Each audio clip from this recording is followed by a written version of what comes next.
आप देख रहे हैं बीजापुर इन्फो। मैं आपके साथ खलील कलादगी।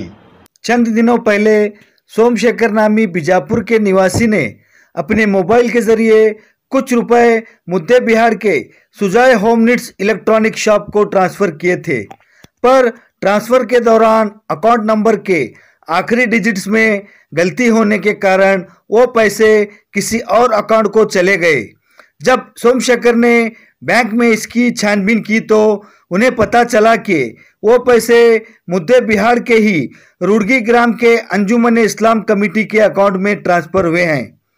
अंजुमन के सदर को इस ताल्लुक से सोमशेखर ने जब बात की तो अंजुमन के सदर साहेब पटेल ने खुद मुद्दे बिहार के सुजय होम नीड्स को पहुंचकर पैसों के असली हकदार तक पैसे पहुंचाते हुए ईमानदारी और इंसानियत की मिसाल पेश की।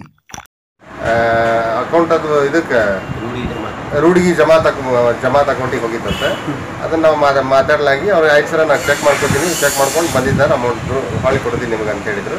ಆ ಥರನ ಇವತ್ತು ಬಂದು ಚೆಕ್ ಮಾಡ್ಕೊಂಡು ಅವರು ನಮಗೆ ನಮ್ಮ ಕಡೆಗೆ ಒಬ್ಬರು ಅಮೌಂಟನ್ನು ಅವ್ರ ಅಕೌಂಟಿಗೆ ಟ್ರಾನ್ಸ್ಫರ್ ಆಗಿದ್ದನ್ನು ತೆಗೆದು ನಮಗೆ ಇವತ್ತು ಕೊಟ್ಟಾರ್ರಿ। ಹ್ಯಾಂಗೆ ಮಿಸ್ಟೇಕ್ ಆಗಿತ್ತು? ನನ್ನ ಡಿಜಿಟ್ ಲಾಸ್ಟ್ ಒಂದು 2 ಡಿಜಿಟ್ ಮಿಸ್ಟೇಕ್ ಆಗಿತ್ತು ಅಕೌಂಟ್ ನಂಬರ್। ಎಷ್ಟು ದಿವಸ ಬ್ಯಾಂಕ್ ಆ್ಯಪ್ನಿಂದ ಮಾಡಿದ್ರೆ ಅದು ಹೆಸರು ಮಿಸ್ ಮ್ಯಾಚ್ ಆದರೂ ಟ್ರಾನ್ಸ್ಫರ್ ಆಗಲ್ಲ। ನೀವು ಆ್ಯಪ್ನಿಂದ ಮಾಡಿದಾಗ ಅಕೌಂಟ್ ನಂಬರ್ ಕರೆಕ್ಟ್ ಇದೆ ಸಾಕು, ಹೆಸರು ಏನಾರಿದ್ರು ಟ್ರಾನ್ಸ್ಫರ್ ಆಗಿಬಿಡ್ತೈತಿ। ಅವ್ರ ಆ್ಯಪ್ ಮಾಡಿದಾಗ ಟ್ರಾನ್ಸ್ಫರ್ ಆಗಿತ್ತು।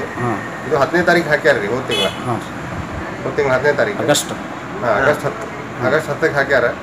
ಮತ್ತು ಅವರಿಗೆ ನಾನಂತೂ ಒಂದು ಸಲ ಮಾತಾಡಿಲ್ಲ, ಇವ್ರಿಗೆ ನಾನು ಮಾತಾಡಿಲ್ಲ, ಹಾಕಿದವ್ರೆ ಅವ್ರಿಗೆ ಮಾತಾಡ್ಯಾರ 2 ಸಲ। ಆಮೇಲೆ ಅವ್ರು ನಮ್ಮ ಫ್ರೆಂಡ್ ಸೋಮಶೇಖರ್ ಅಂತ, ಸರ್ ಅದೊಂದು ಸಮಾಜಕ್ಕೆ ಹೋಗಿದ್ದು ದುಡ್ಡು ನಮ್ದೊಂದು ದೇಣಿಗೆ ಅಂತ ಬಿಟ್ಬಿಡ್ತೀನಿ ರೀ ಅಂತಂದ್ರು। ಆಯ್ತು ಸರ್ ತೊಂದರೆ ಇಲ್ಲ, ಹೋಗ್ಲಿ, ನೀವು ನಮಗೆ ಕೊಡೋದು ಬೇಡ ಅಂತ ಹೇಳಿದ್ದೆ ನಾನು। ನೀವು ನಮಗೆ ಕೊಡೋದು ಬೇಡ, ನೀವು ಅಲ್ಲಿ ಹಾಕಿರಿ, ನಮ್ದು ನಿಮ್ದು ಹೋಗಿ ಸೇರೋದಂಗೆ ಇರಲಿ ಅಂತ ತನ್ನ ಲೆಕ್ಕ ಕೈ ಬಿಟ್ಟಿದ್ವಿ। ಮತ್ತು ಅವರು ಇಲ್ಲ ಬಂದೈತಿ ನಿಮ್ಮ ದುಡ್ಡು ಅಂತ ಅವ್ರು ತಾವಾಗಲೇ ಬಂದು ನಮ್ಗೆ ಅಮೌಂಟ್ ಕೊಡ್ಸ್ಯಾರ। ಸರ ನಿಮಗೆ ಹ್ಯಾಂಗೆ ಬಂದಿದ್ದು ರೊಕ್ಕ?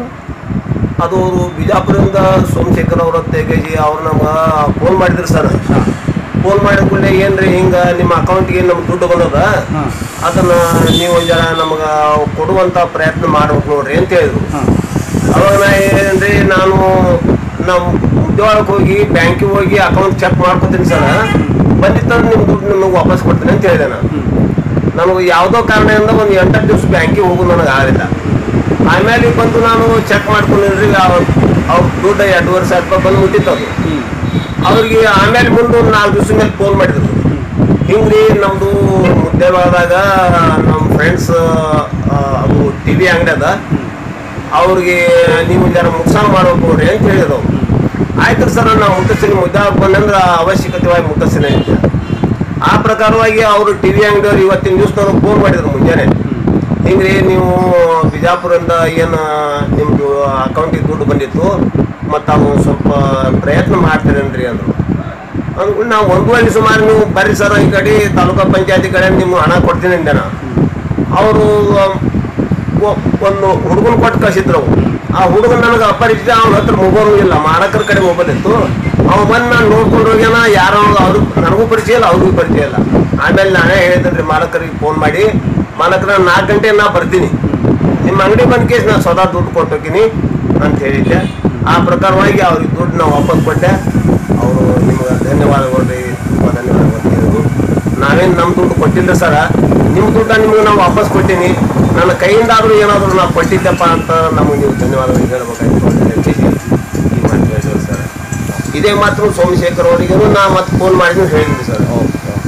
ಅವ್ರು ಏನಂದ್ರು, ಒಂದು ಸಲ ಬಿಜಾಪುರ ಬಂದಾಗ ಒಂದೇ ಒಂದು ಸಲ ನನಗೆ ರಿಂಗ್ ಮಾಡಿರಿ, ನಿಮ್ಮನ್ನು ಭೇಟಿ ಆಗ್ಬೇಕಾಗ್ಯದ ಅನ್ನುವಂಥ ಮಾತು ಅವ್ರು ಹೇಳಿದ್ರು।